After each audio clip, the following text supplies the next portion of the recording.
Okay, सो अगर हम यहाँ पे अब प्रोबेबिलिटी की बात करें, how to find out that probability कि कितने हमारे पास राउंड होंगे और कितने रिंकल्ड होंगे।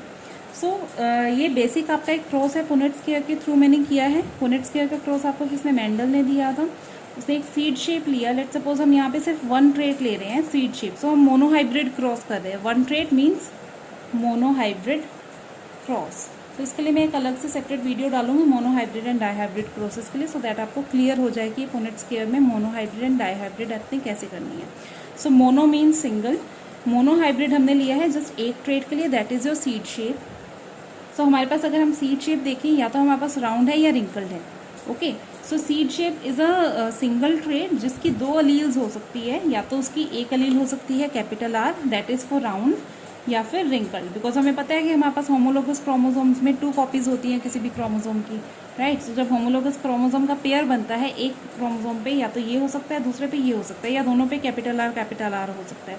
सो that allele, what is that, when they fuse together, जब ये फ्यूज करते हैं दो पेरेंट्स के, तो हम इनको कहते हैं गैमीट्स, ठीक है।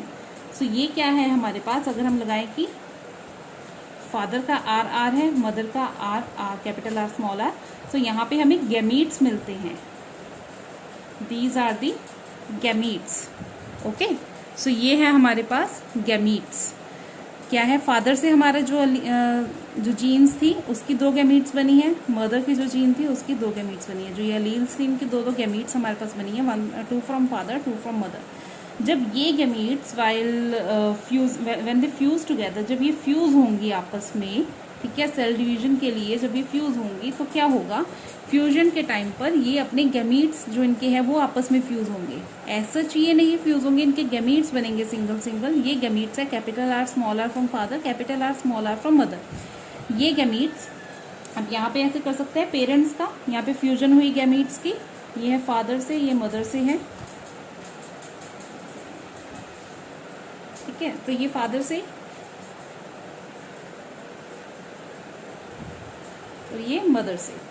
तो फादर एंड मदर के जब गैमीट्स यहाँ पे क्रॉस होंगे आपस में तो क्या बनेगा, जब when capital R will fuse with capital R, it will give capital R. So both R dominant. Okay, so जब ये आर इसके साथ फ्यूज करेगा, सो क्रॉस करेगा, क्या बनेगा, capital are small R, capital are small R here, इन दोनों का क्रॉस करेंगे हम। पहले इसको इसके साथ क्रॉस करना है, फिर इसी आर को इसके साथ स्मॉल आर के साथ क्रॉस करना है। देन ये जो आपका स्मॉल आर है इसको कैपिटल आर के साथ क्रॉस करना है डोमिनेंट के साथ, फिर इसको रिसेसिव को रिसेसिव के साथ क्रॉस करना है। सो जब आप डोमिनेंट को डोमिनेंट के साथ क्रॉस करोगे, what will be the result, dominant, ठीक है, होमोजाइगस डोमिनेंट।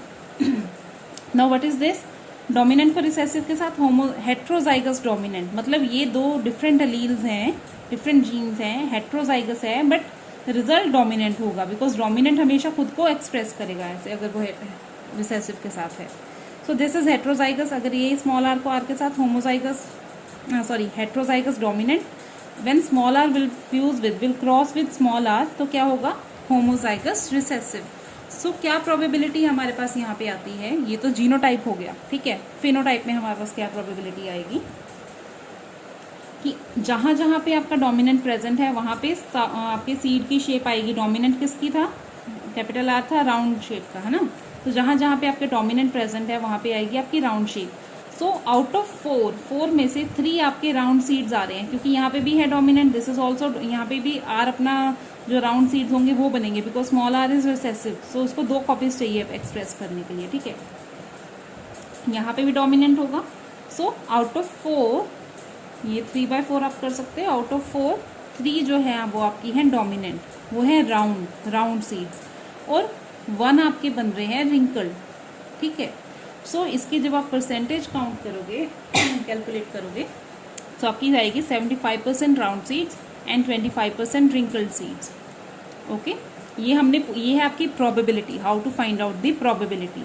यह है आपका प्रोबेबिलिटी फाइंड आउट करने का method with the help of Punnett square. Okay, so once आपने प्रोबेबिलिटी फाइंड कर ली, फिर हमारे पास क्या आएगा कि हमने काई स्क्वायर करना था। काई स्क्वायर के लिए ही हमें प्रोबेबिलिटी की वैल्यू, या तो आपको सिंपली प्रोबेबिलिटी का क्वेश्चन आ सकता है कि how to find out probability, आपको वैल्यूज दे सकते हैं, ओके, आपको ट्रेट दे सकते हैं कि सीड शेप है उसकी आप प्रोबेबिलिटी फाइंड करो, या फिर आपको डाई हाइब्रिड क्रॉस में 2 दे सकते हैं ट्रेट्स, तो वो आपको प्रोबेबिलिटी का अलग से आ सकता है क्वेश्चन।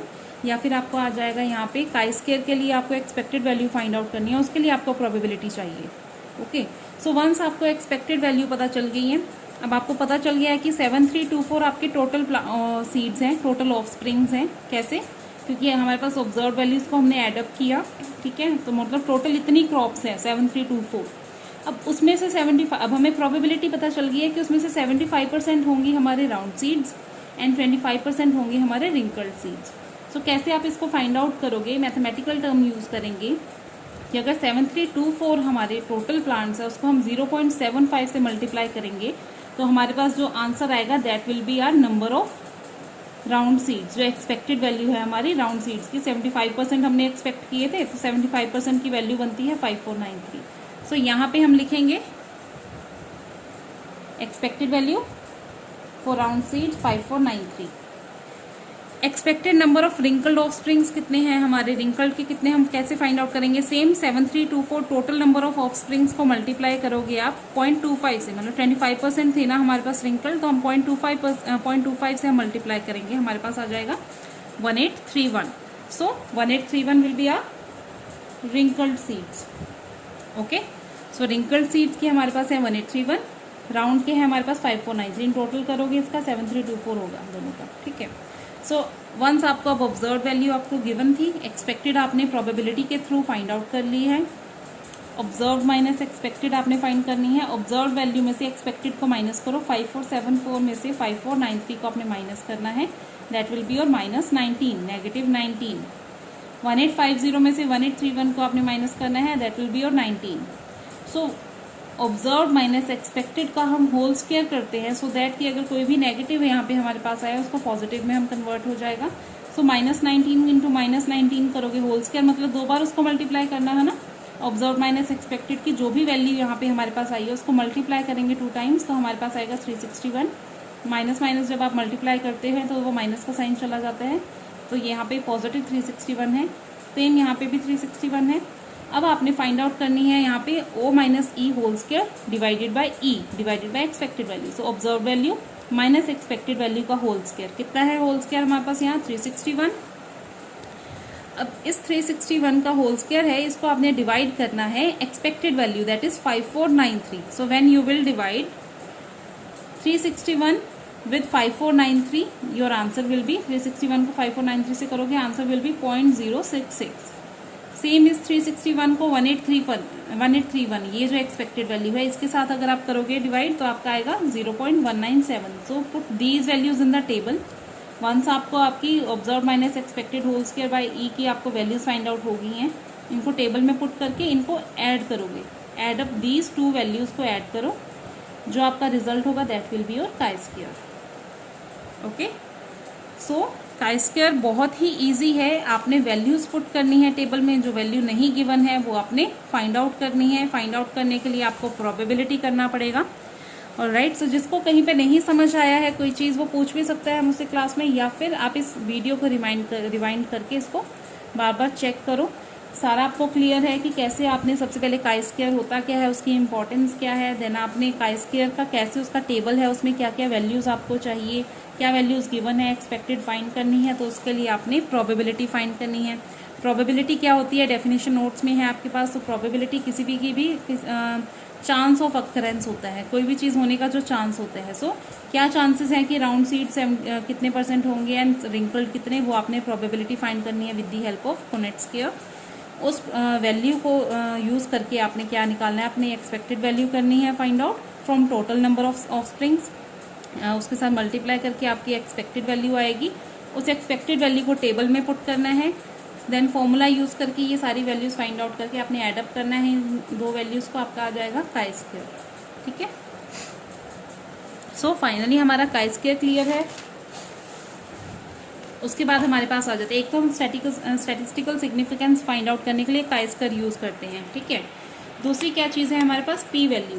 पी वैल्यू हमें बताती है कि जो हमारा डिफरेंस आया है, जो हमारा जितना भी डिफरेंस आया है हमारा ऑब्जर्व एंड एक्सपेक्टेड में, whether that is relevant, that is significant और नॉट, कि अगर वो सिग्निफिकेंट है देन हम उस अपनी जो हमारी हाइपोथेसिस है उसको हम फेल करते हैं, जो हमारा एक्सपेरिमेंट है दैट मीन्स वो सक्सेसफुल नहीं रहा। अगर नॉन सिग्निफिकेंट है दैट मीन्स हमारी ऑब्जर्व वैल्यू एक्सपेक्टेड वैल्यू है उसमें कोई ज़्यादा डिफरेंस नहीं आया और हमारा जो भी रिजल्ट है हम उसको रिलायबल मान सकते हैं, ट्रस्टवर्दी मान सकते हैं। सो पी वैल्यू बताती है हमें, tells us about the difference between observe and expected value. अगर पी वैल्यू हमारी है लेस देन 0.05 या मतलब इसका एक रेंज होती है बच्चे पी वैल्यू की। सबसे पहले रेंज बता दूं आपको, 0 to 1 की रेंज होती है, ठीक है। जितनी ज़्यादा पी वैल्यू ज़्यादा होगी उतना आपका जो डिफरेंस है वो हम कहेंगे कि नहीं, हम उसको काउंट करेंगे। या फिर आप इसको देख सकते हो कि नल हाइपोथेसिस के थ्रू आप इसको स्टडी कर सकते हो कि प्रोबेबिलिटी है जो हमारी जो पी वैल्यू होती है वो प्रोबेबिलिटी होती है null hypothesis to be true. मतलब किसी भी चीज़ को गलत मानने की बजाय या फिर उसको इक्वल मानने की बजाय हम उसमें एक डिफरेंस फाइंड करते हैं। नल हाइपोथेसिस क्या होती है, उसके नल हाइपोथेसिस के लिए सब कुछ बराबर होता है, सब कुछ सेम होता है, ठीक है। लेकिन हम पी वैल्यू में कहते हैं कि आइदर इट इज सिग्निफिकेंट और इट इज नॉन सिग्निफिकेंट, मतलब कि कुछ डिफरेंस है या फिर नहीं है। हम उसको बराबर नहीं मानेंगे, हम ये नहीं मानेंगे कि ये सब सेम है। So we will find out कि आइदर इट इज सिग्निफिकेंट और इट इज नॉन सिग्निफिकेंट, ठीक है। सो इसके अलावा पी वैल्यू के अलावा आपके पास एक टर्म है degree of freedom. Degree of freedom आपको टेबल में देते हैं, डिग्री ऑफ फ्रीडम आपकी कैसे होती है। तो जब आपका प्रोबेबिलिटी का ये काई स्क्वायर का जो टेबल आपके पास होगा, जो वैल्यू समटाइम्स गिवन होती हैं, तो एग्जाम में वैसे ही कम आएगा, बट एक टेबल होगा उसमें जो आपकी सबसे पहले यहाँ पे पी वैल्यू की लाइन होती है, ठीक है। टेबल की पिक्चर मैं आपके साथ शेयर कर लूँगी। यहाँ पे आपकी ये जो आपका कॉलम है that is for P value, ये फुल रो आपकी पी वैल्यू होगी and that this full column is for degree of freedom. Okay, so first line में पी वैल्यू होती है आपकी और जो फर्स्ट कॉलम है उसमें डिग्री ऑफ फ्रीडम होता है। उसके बाद जो वैल्यूज होती हैं आपकी वो होती हैं आपकी काई स्क्वायर वैल्यूज। डिफरेंट आपके रोज हैं, कॉलम्स है, उसमें काई स्क्वायर वैल्यूज होती है। कितनी डिग्री ऑफ फ्रीडम पे काई स्क्वायर कितना बनता है, कितनी पी वैल्यू के अगेंस्ट, वो आप फाइंड आउट कर सकते हैं। तो जब आप टेबल देखोगे उसका एक्चुअल आपको पता चलेगा। तो डिग्री ऑफ फ्रीडम क्या होता है बच्चे, जितनी भी आपकी कैटेगरीज हैं, लेट सपोज यहाँ पे हमारे पास कितनी कैटेगरीज थी, here we had 2 categories, round या फिर रिंकल। 2 पॉसिबिलिटीज थी हमारे पास, या तो राउंड हो सकता है या रिंकल, तो तीसरी कोई पॉसिबिलिटी नहीं थी। तो कितनी कैटेगरीज हुई, 2। डिग्री ऑफ फ्रीडम का फॉर्मूला क्या है, degree of freedom is equal two categories minus 1। जितनी भी कैटेगरीज हैं उसमें से 1 माइनस कर दो, आपको अपना डिग्री ऑफ फ्रीडम मिल जाएगा। सो अगर आपकी 2 कैटेगरीज है उसमें से आप 1 माइनस कर देंगे तो आपकी डिग्री ऑफ फ्रीडम 1 आएगा। लेट सपोज अगर आपके पास 10 कैटेगरीज हैं, आप उसमें से 1 माइनस करोगे, आपका डिग्री ऑफ फ्रीडम क्या आ जाएगा, 9 आ जाएगा। ओके, सो इस तरह से आपने सबसे पहले आपका इम्पॉर्टेंट है टॉपिक काई स्क्वायर टेस्ट, जिसमें से आपको न्यूमेरिकल आ सकता है। काई स्क्वायर टेस्ट में देन आपने पी वैल्यू करना है। पी वैल्यू से आपको सिग्निफिकेंस पता चलेगा कि डिफरेंस उसका हम एक्सेप्टेबल है, ये हमें एक बता देता है हाइपोथेसिस हमारी एक्सेप्टेबल है या फिर नॉन एक्सेप्टेबल है, या फिर हम इसको नहीं एक्सेप्ट करते हैं, ठीक है। सो काई स्क्वायर एक डिफरेंट चीज़ है, ये सिग्निफिकेंस फाइंड आउट करने के लिए। पी वैल्यू है आपकी एक्सेप्टेबल या नॉन एक्सेप्टेबल, मतलब किसी भी आपके प्रैक्टिकल को एक्सेप्ट करना है या रिजेक्ट करना है, ये पी वैल्यू डिसाइड करती है। देन आपका आ जाता है डिग्री ऑफ फ्रीडम की, कितनी फ्रीडम है आपकी वैल्यूज़ में, क्योंकि आपके पास डिफरेंट कैटेगरीज हैं। सो डिग्री ऑफ फ्रीडम में आपके पास जितनी भी कैटेगरीज होंगे उसमें से -1 करोगे तो आपको डिग्री ऑफ फ्रीडम पता चल जाएगा। Okay, so this is all for our chi-square test. Thank you so much. If you have any doubt you can text me.